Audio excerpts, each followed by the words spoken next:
Yo, yo, yo, welcome to Crate 808, and today we have a very special guest with us, a man who once said he wants to dress like Sun Ra, who's Mum Ra in a dumb bra, stalking the jungles of Punjab, the brick body complex superhero himself, Open Mike Eagle. How are you doing, bro? I am doing fantastic, sir. How are you today? You know what? All the better to hear your voice on our podcast. Very, very grateful for your time, man. And just, for us guys in the UK, you're blessing us, man. You're blessing us. Oh, thank you, man. I appreciate that. Yeah, man. Have you been to the UK a few times? Like, what's your feeling on? Yeah, maybe like 6 or 7 now. I feel like times I've been there, and it's always been really, really, really, really, really great. Okay, really great. Cool. Have you ventured outside of London? Yeah.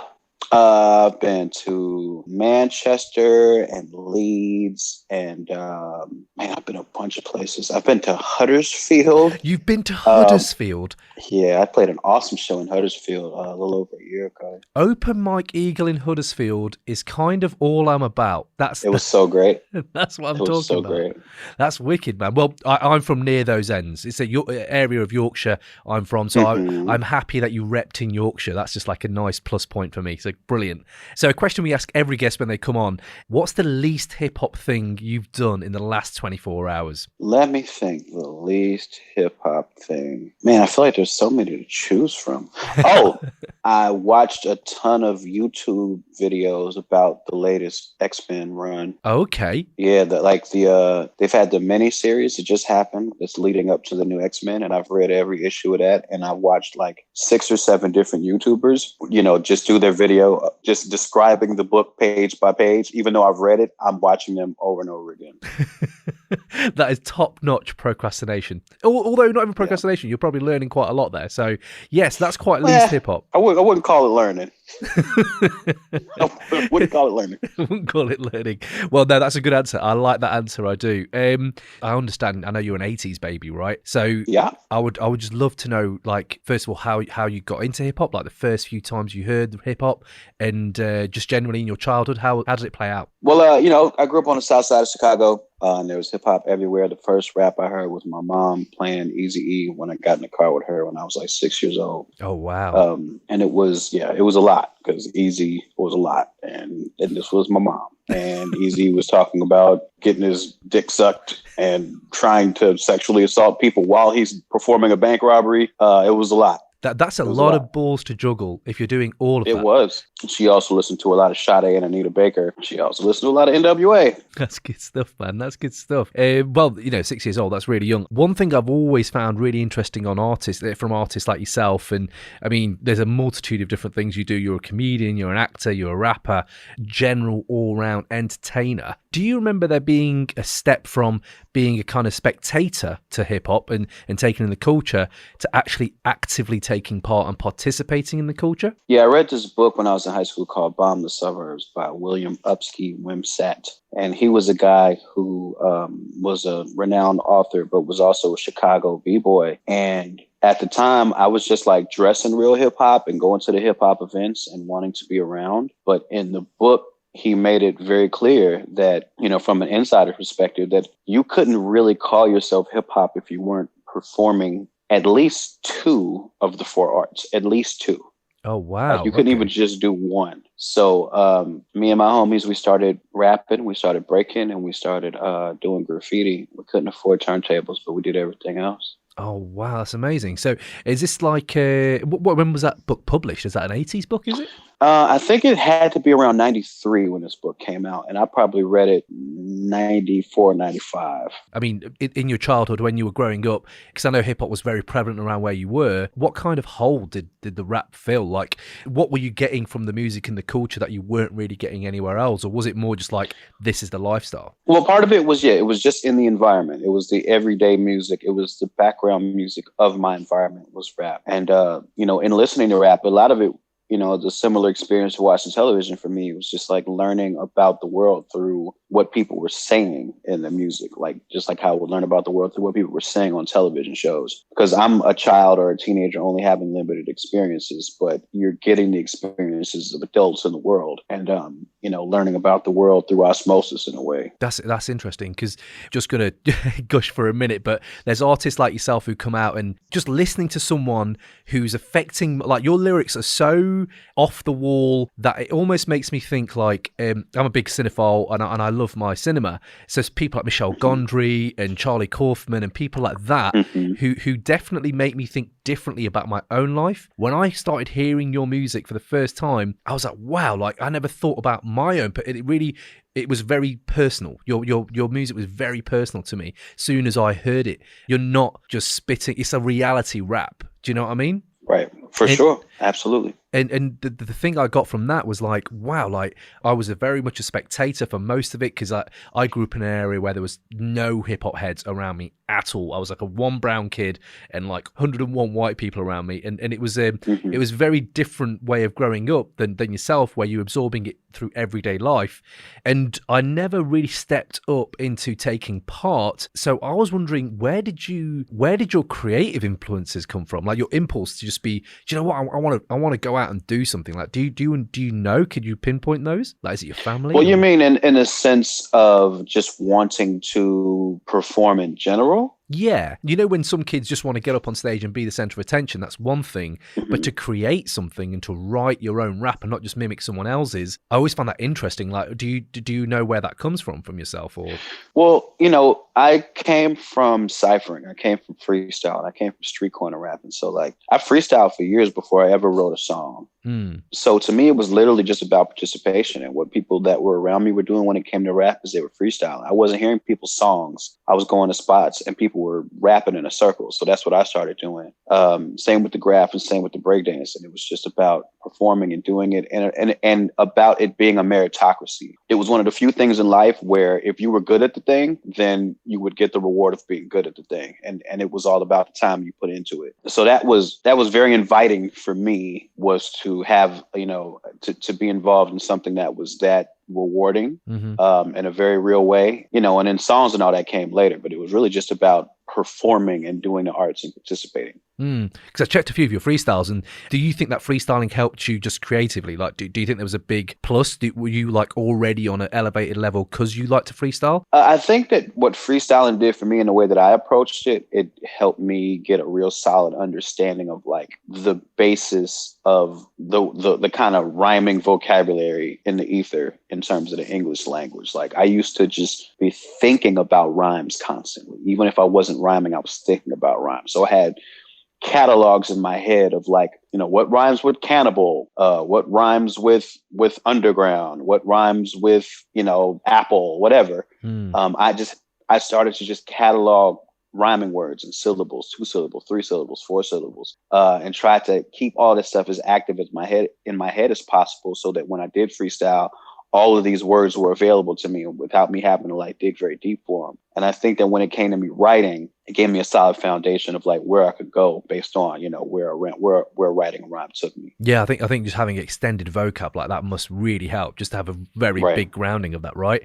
I mean, when you talk about writing and being creative, and I know you obviously form your songs at a later level, but even as a kid, like what kind of creative were you? Were you the patient guy who would be like, I'm gonna keep working on that, or did you kind of agonize over every word? Or well, a lot of it, like I said, when I first started, it wasn't really even about sculpting or developing something. It was just about doing it. It was just about literally going out there and doing it right then. And when you weren't doing it, you were practicing it. So if it was practicing rapping, on the phone with the homies, or if it was practicing breakdancing every day after school, practicing graffiti while I'm supposed to be taking notes in class, like it wasn't necessarily about development. It was just about continuing to like refine the skill level, And then when you went on to then songwrite and actually write songs, like what kind of space do you work in? Like, do you take your time over doing like a song or an album, or do you just kind of think like, look, this is all running through me right now, and I just want to like get it out? Yeah, I usually do take my time. I usually do develop when it comes to albums. Cause I listen to stuff a lot and try to get a sequence down and try to like make sure that I know where it's all going and where it's all heading and really refine the statement that I'm making before I put it out into the world. So when it does come to albums, like I do typically take my time and refinement rather than kind of rush something out there. I was thinking it was going to be that, because just listening to like your raps, just the quotables, if obviously people are always going to quote your lyrics back to you, but like photobombing Jesus to what was the one that I really enjoyed, which was like, you're bad at sarcasm, so you turn to absurdity. That kind of thing. I was like, oh, wow. Like I can see that in myself sometimes. Like, oh yeah, I'm making up for this deficit with this strength. And like, what was the one that really got me where you were like, my true religion is the thirst? And I was, and I heard that when I was going through this really like psychedelic hippie phase of my life, like, it trying to kill the ego and I was like, oh my God, this guy gets me. That's kind of, it resonated, I suppose I'm trying to say. That's dope. But at the same time, you're doing things like Michele from Death Row and you had a crush on her. And I was like, he's now referencing things like that. And you were also saying you couldn't make your mind up what's better, Death Certificate or like The Predator. And I was like, right, thank you. Someone feels my pain, because which one is better? And so all these things come out where I'm like, not only are you hitting like that kind of subsurface level, but you're also there's just the passion as a fan, and we all argue about top fives and stuff like that. Like just to hear someone who gets me, I was like, I'm down with this guy. So no, just really wanted to know the process of how you got, but I thought you would be more like every line matters, because it kind of comes across absolutely. That way. Yeah. So but moving on. First of all, Open Mike Eagle is just a dope name. Thank you. I'm going to check that guy out. I wanted to know if there was any other MC names you went under before you landed on that one. Nah, I just used to go by my graffiti name before that, which was Drone, Drone.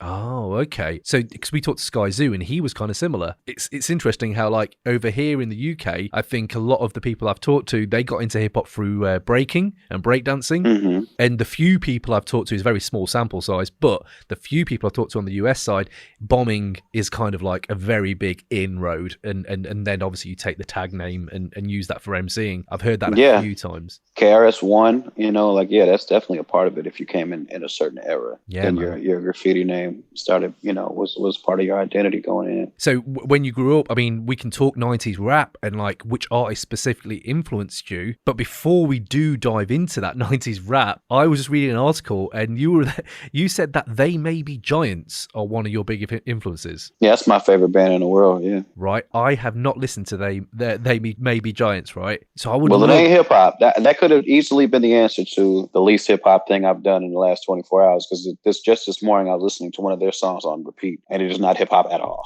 But I'm here for that. I'm very eclectic in my taste. So, what go-to record should I check out if I want to check out They May Be Giants? I'd say old school record, you would check out Flood, and then one of their newer records, check out The Spine. Okay. And what kind of rock are they? Are they rock, or are they art rock? Or well, they're rock, but they're alternative. They're like a little post-punk. They have a lot of different influences. They're really kind of hard to describe. Okay, no, I will check those out. I definitely will. I love my post-punk, so that sounds pretty good.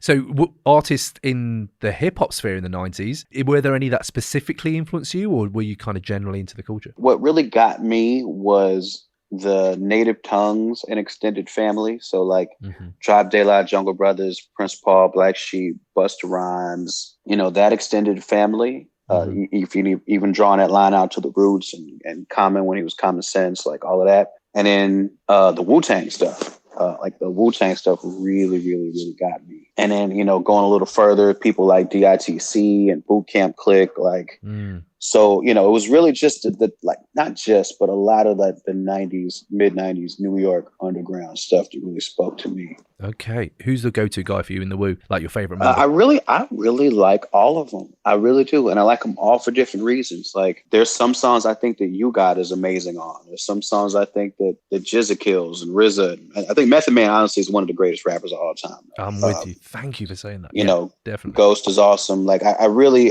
do like all of them, just depending on what song we're talking about. Yeah, definitely, man. Are you checking the Hulu show at the moment? Nope, but I like the Showtime one a lot. The documentary I thought was incredible. Yeah, I thought it was so dope. When they just sit in the cinema and you're like, I can feel just the kind of love and camaraderie, just them sitting there. Mm-hmm. I could just watch that for like 9 hours. It was amazing. So if we're talking about lyrics then, and obviously you being a dope lyricist, what lyrics do you wish you would have written then? In the 90s when you were growing up, like, do you know what? If I could have written any lyrics, those would be the ones I would have loved to have done.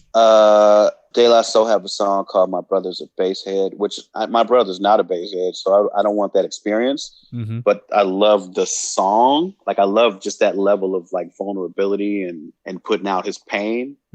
It's interesting that you went straight to the one that where it was like, wow, like it's more about just being really open about yourself on record, because you kind of do that. It's just and yeah, because like that was 1991. You know what I mean? Like where if anything was brought up about drug addicts, it was like a don't do crack thing, or you know what I mean? Mm-hmm. But like to come out and say that your brother is a basshead, like nobody was doing anything like that. I think it's incredible. Yeah, definitely. Yeah, if everyone that's heard that, please go check that. It's a dope track. So when we talk about 90s tracks you would like to have written, is there any 90s track you wish you would have featured on? I would say either there's a song called Shofi MCs that Tribe and De La did. It's a B-side that I don't know what it was the B-side to, but it never came out on an album. It's a dope collab song. I don't think I've heard that. Song. Oh, it's incredible. I think it was from the same sessions when Tribe was doing Scenario. Right. It's another song that came out of them sessions. Shofi MCs, right? Yeah. And then another one would be Diesel from the WuTang Clan, which was on the Soul in the Hole soundtrack. To me, it's like one of their awesome ass fucking posse cuts. That's what I'm talking about, right? There's these. We have this WuTang hidden bangers playlist on Spotify. So we ask people and we ask people, because there's so much. They've done so much solo, just features, whatever. That needs to go on that playlist, because already I'm like, oh, okay, that's the kind of track that most people won't have referenced. The fact that you went straight to Diesel is like, okay, I'm there for that, definitely. So, Mike, man, you've been in the game for a minute now, right? You've kind of done so many things, and clearly you do comedy, and I would like to touch on that in a bit. You've gone into the world of podcasts, which I'd love to talk to you about as well. But I would just generally like to know, in the career you've had, the varied spectrum, do you have like certain highlights like for yourself where you'd be like, I'm so glad I did that, like that thing? Well, like music? I mean, just in your career generally, but yeah, if you want to start with music. Well, I guess music's a little harder. I think it's easier for me to think of it in terms of like stuff that I've done. I'm like, oh, that's really cool. So like being on the WTF show with Mark Maron, like that was a big deal for me. Yeah. You know, in terms of trying to legitimize independent hip hop. Stuff like doing Eric Andre's show. It's always the stuff that I'm a big fan of, that like I get to be part of, which is always the coolest stuff for me, you know? Definitely. In the Mark Maron chats, we've got to talk about those, man. They were deep. They went in. When you're looking now and you've done all this kind of stuff, if you looked back at your younger self, is there anything that you would say, do you know what, there's a career move I wish I'd done at that time and I didn't do it? Or there's regrets of opportunities you may have turned down? Or do you know what, or generally just giving advice to your younger self? Was there anything that you would say to a younger open Mike Eagle? I would just tell myself to really go hard with my solo stuff sooner than I did. Really start like shaping my voice as a solo artist just, a few years before I actually did. Also, I would tell myself to go to fucking Scribble Jam. How the fuck did I not go to Scribble Jam? That's crazy. Right. Tell me what Scribble Jam is. I need to know what Scribble Jam is. Scribble Jam was this amazing event that used to happen in Cincinnati in the late 90s, early 2000s, where like all of the people who were into B-boy culture would come to this like conference and event, and there were like giant rap battles and, people would tape trade and everything else. But it's like where, Atmosphere and Anacon and Sage Francis and all of these guys like really kind of started their careers and made big impacts on stuff that they did at this place. And it's another way that I could have started my career a little earlier than I did. Damn, man. Damn. I feel you. There's festivals and certain events I wish I'd have gone to and just been like, wow. Like I remember one, Jay Dilla did a show before he died here, and someone offered me tickets, and I was like, nah, I don't think I can make that. And I was at a Fair and Munch gig, and I was like, I kind of spent my last money on this, and I've been making up for it since with tattoos and just generally talking about J Dilla every other second. I'm so all about making up for stuff with tattoos. I'm really all about that life. Actually, you know what that reminds me? Because I was looking at your ink, and I think it just scrolled up on Insta. I was just on your Insta for a bit, kind of stalking you, seeing what you've been up to. And there was you'd redone some ink with like a bird. Like, explain that ink to me on your shoulder. That was just a really interesting design. I used to be really into my zodiac, and there was all these levels of Scorpio. It was like 4 levels. It was Scorpion, Snake, Eagle, and Phoenix. And I was in college, and I was really into that shit. So I was going to get it all like tattooed on me. So I got this dumb bird, and I was able to find somebody who could fix my dumb bird and make my bird not dumb anymore. It's majestic. It's absolutely majestic. Yeah, now it is. Now it is. Before it was just sitting there dumb. But the colours at the background, what do they signify? It's like a green, yellow, and a red, is it? I think. I can't remember. Well, there was like a red, black, and green thing, which is slightly Afrocentric, but I'm not even sure if it was on purpose at the time. But now it is. Now it's Afrocentric. Now it's Afrocentric. I like that. I love the way we can just change meanings, right? I love that. That's great. It's the beauty of life, man. So going on to podcasts, the Secret Skin podcast you had out a few years ago, I am big fan, man. Like a skin Easter, as you would say, a skin Easter.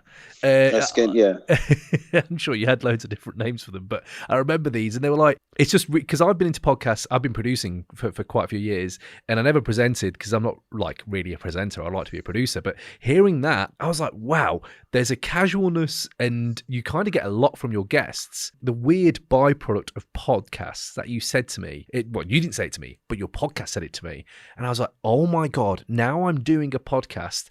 I completely get that. You were sitting there with Mark, and you said you'll have like a 90-minute, 2-hour chat with someone, and you'll be like, oh wow, we're like best friends now, and I can like text you, and then once it closes and the feeling kind of dissipates, you're like, oh wow, that's just of that just moment. A moment in time. Yeah. But it's a beautiful thing. I don't want to get too existential and like hippie right now, but I don't think enough people talk about how podcasts actually can do that to you, where I've talked to like yourself right now, and I've talked to a lot of people, and afterwards I'm like, do I text that guy now? Like, do I know him? Do I really know him?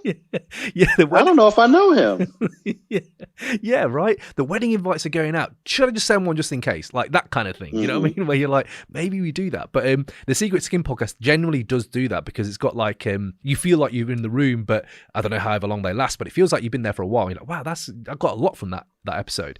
I know you kind of haven't done any for a while, but I mean, are you looking to do more of those or? Oh yeah, all that's coming real soon. It's gonna be news about all that real soon. That's what I like to hear. Secret Skin Part 2. Love that. Actually, you did season 2, so season 3, right? It would be season 2, because the first one I did, it wasn't a season because it was just ongoing. Oh, right. Okay, cool. But yeah, man, I'm here for that. That'd be great. Just talking podcasts generally, and you kind of branching out. So you've got comedy, you've got a show, The New Negroes, you've got like, obviously, your music that's coming out. Where do you think podcasts sit, like generally, in the kind of landscape of media, I suppose? I mean, I think this is where we're going to get like conversations that can't exist anywhere else, that are really important for human beings in terms of how we understand what it is that we consume and how we learn about things. We learn a lot by hearing people talk, and increasingly in the media that we consume, all the experiences are very curated and very edited, where I think, podcast is the place you go now to get like long form, free form communication with people you're interested in.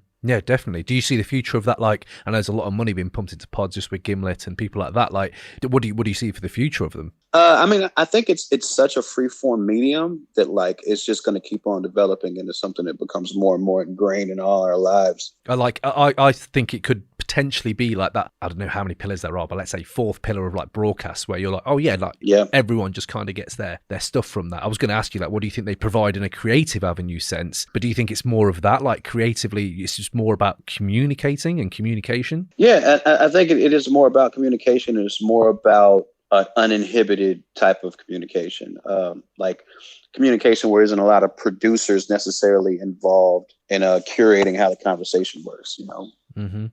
Yeah, definitely. I love that, man. I love that. And it's just really exciting to see that coming up. So I'm here for when you do jump back into the podosphere. I'm loving that, man. Is there any other creative avenues you do want to explore outside of podcasts? Is there anything else you thought, I want to try that out? I'm going to write a book at some point. I just have to figure out what the fuck it's going to be about.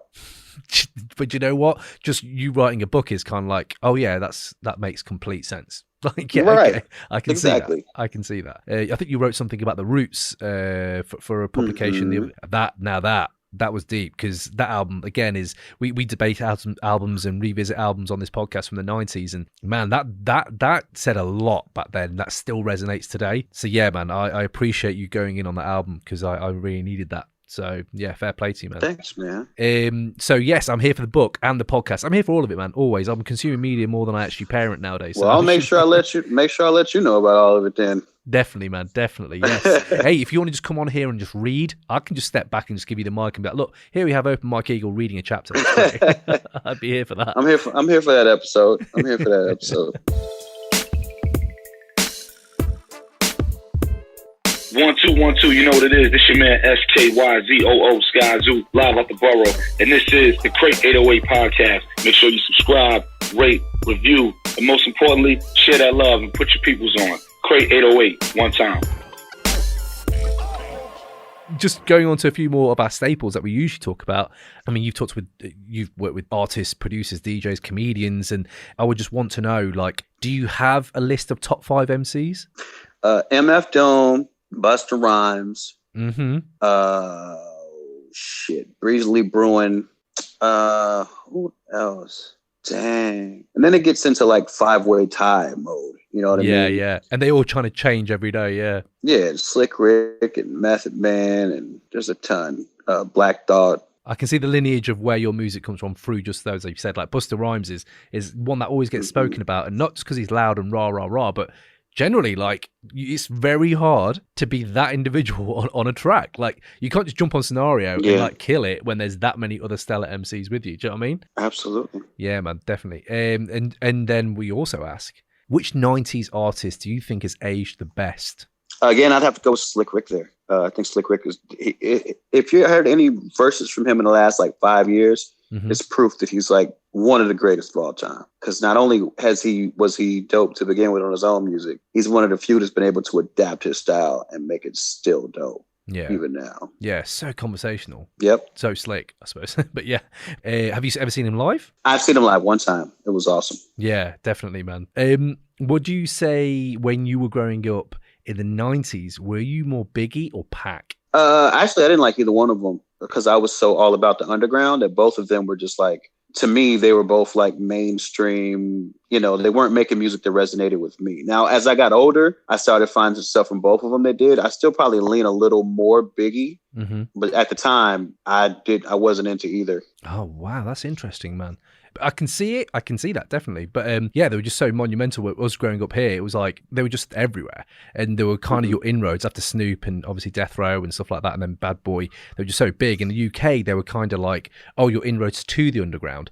It was very hard to find underground music. Like yourself, like right. With I suppose, like the advent of like publications, I remember coming across your music, it was via Pitchfork. And for all the stuff that people say about Pitchfork, good or bad, I remember at that time it was they were tastemakers, and I was like, I'd never heard of your name, and I was like, okay, I want to check this out, and bang. And that's what they do really well. I thought, like, even though they are a gatekeeper of a sort, they got me into this other kind of rap. Do you know what I mean? Nice. Yeah. I mean, there was a time when, you know, everybody having at their websites that they check to get music news from and get turned on stuff is really important. I think it's harder now, but, you know, I think it was incredibly important at that time. What do you think now is like the voyage to discovery? Like, what do you think fans can do nowadays? I think there's a lot of poking around YouTube. I think there's a lot of listening to podcasts and, you know, getting people's recommendations like Spotify and, you know, whatever streaming platforms people listen to, where you peep out who other fans like of this music, like other artists that they're into. I think that's a lot of how it's happening now. I think the power of the editorial in terms of music sites is probably an all-time low, but there's a lot of other ways I think you can kind of expand out through your taste. That's interesting, man, because I think talking to a few writers and being in the print industry and stuff like that, how it's all shrunk, I mean, I'd love to hear your take on what you think. Where do you think like rap analysis and rap like takes are at this moment? Do you think they're as good as ever? Or? I think podcasts are where it's at for that. I think that's where those conversations are being had. I think in print, it's too dangerous to have them in a sort of unbiased way. And I really think this is where they're happening now. Oh, that's interesting. Why do you think that's too dangerous? What do you mean? Like because that the websites are living and dying based on clicks. And so it might be too dangerous for a website to incur the wrath of the fans of some artists by being too controversial in their take. So I think a lot of times, like, there's a hesitance to really break into real criticism because the stakes are too high. You know, it's not like it affects somebody at my level because, you know, like I don't have the droves of fans that are going to shut your website down or shit on your name or whatever and fuck up your advertising. But I think for big acts, it really is a lot like that. And I think it makes it harder for people who want to have like really interesting takes to be able to write them, you know? So I know you, as an artist, I think you've kind of said you're like art rap, right? Yeah. And probably leaning into underground music. What's the kind of current state for underground music right now in 2019 going into 2020? Like, how is it for an underground artist of any music? I think it's really hard. I think it's harder than ever. I think, you know, if we're looking at streaming as the main revenue stream, streaming is not great for independent artists. It's not great because streaming doesn't produce a lot of revenue at a small scale. If you're at a big scale, if you're doing billions of streams, that's decent money. If you're doing tens of thousands of streams, it's really negligible compared to how much revenue could have been gained when when people were selling CDs a lot. So I think it's harder to be independent. It's harder to be underground. So I really commend people who are still able to make it work right now, because I do think, you know, when it comes to the bottom line right now, I think it's a lot more difficult. Do you think then that streaming is kind of just like an advert? And then when you make your money, it's like touring and merch and things like that, right?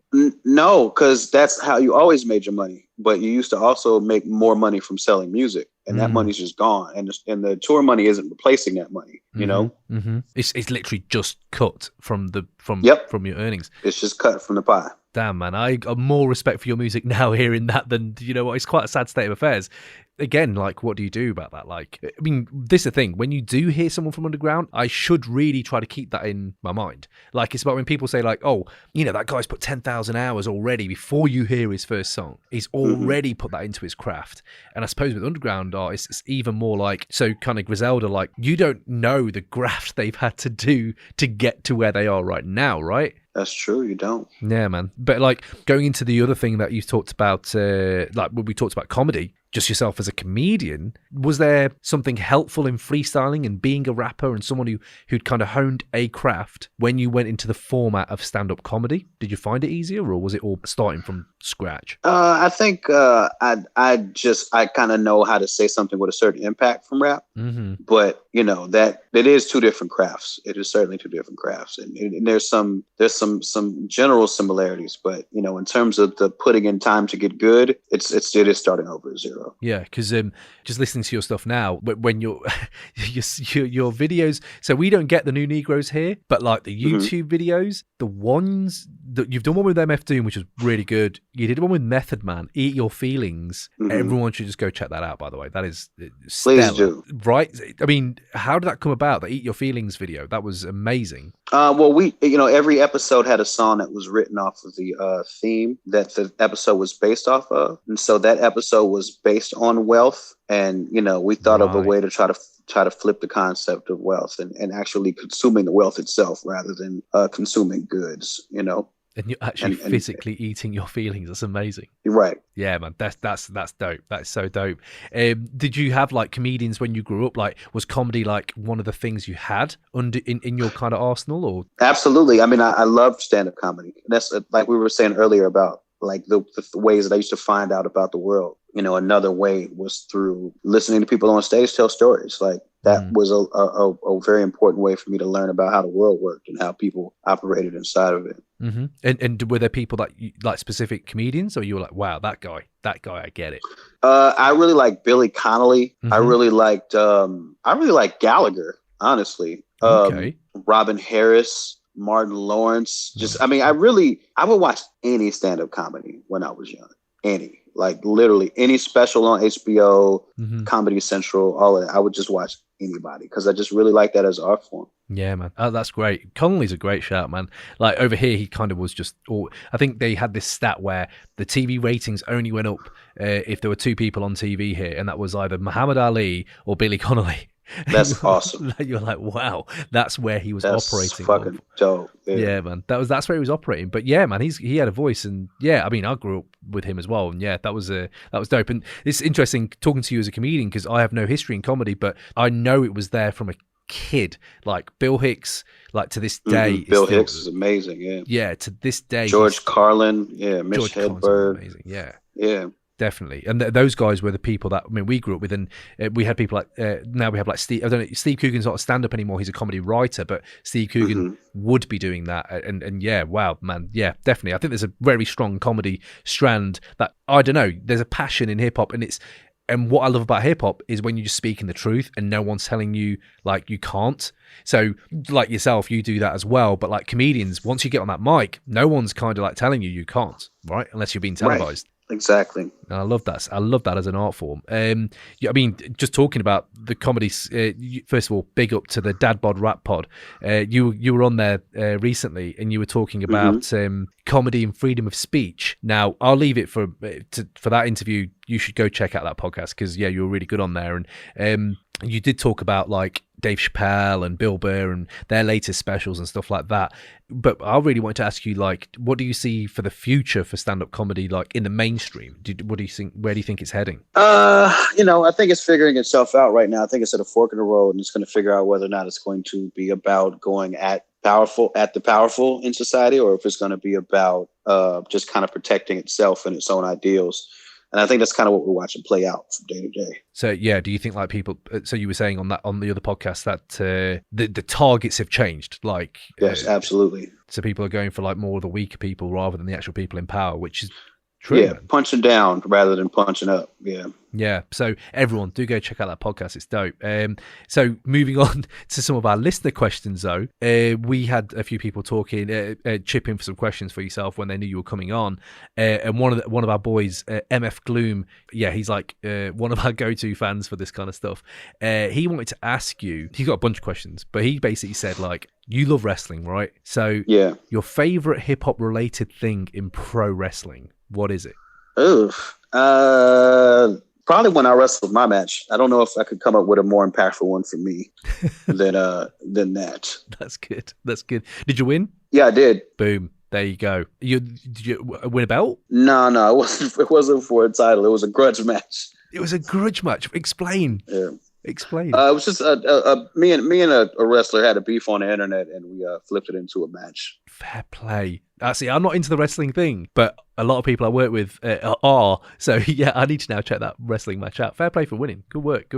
If you, what was your entrance music? My song "No Selling." Ah, nice.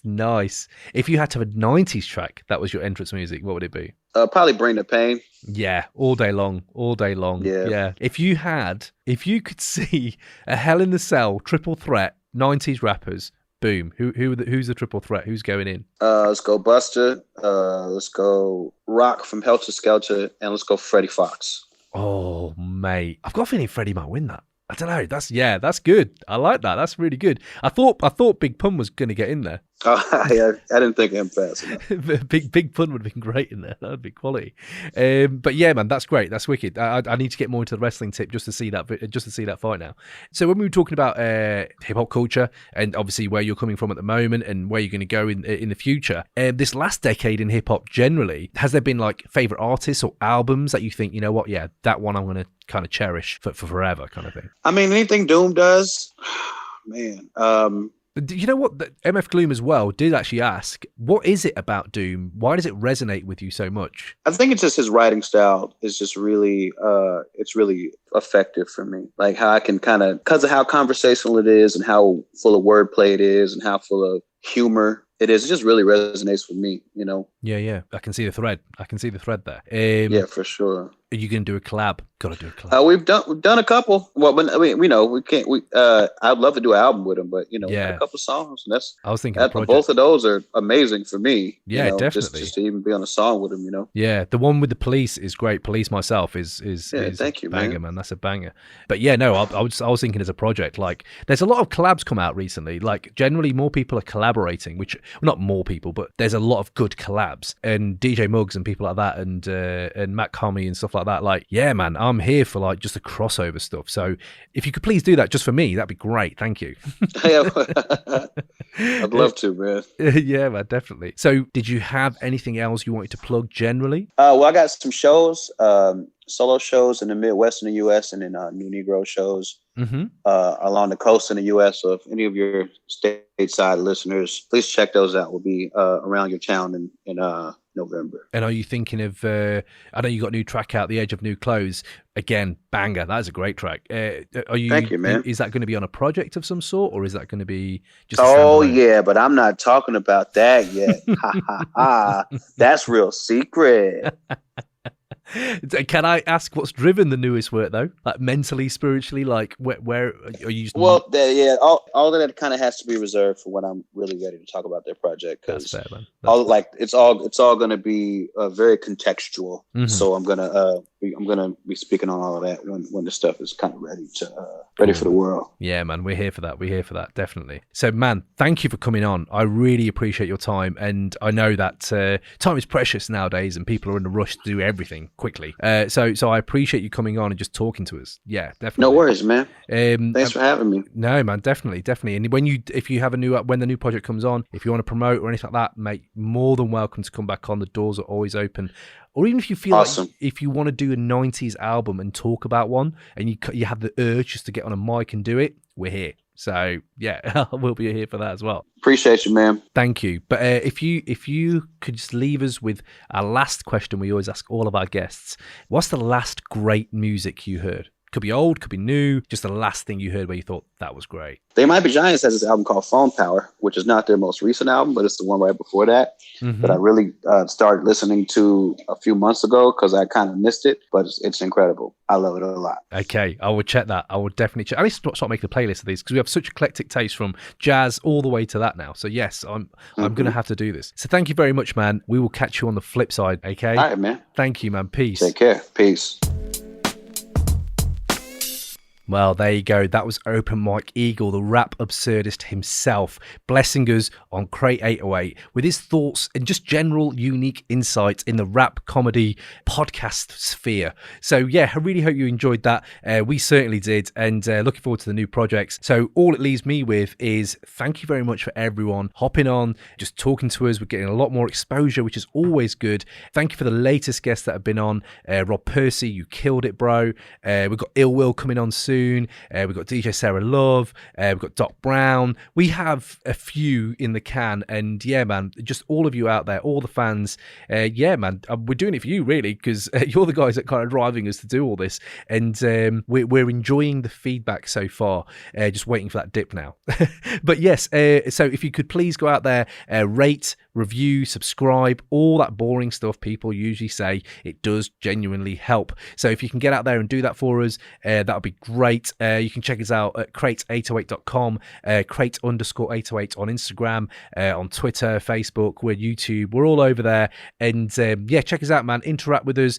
Just your messages from people all over the globe. It's really interesting, from Australia to America. People are just like chatting to us and like, yeah, it's kind of weird. It's amazing, but I love it. It's great. And yeah, cannot forget, shout out to Grindhouse Music. I always forget usually, to be fair, but I cannot forget this time to, yeah, All the Beds, man, killed it. And all you other podcasts out there, man, it is time. As Rob Percy said about hip hop, everybody's winning.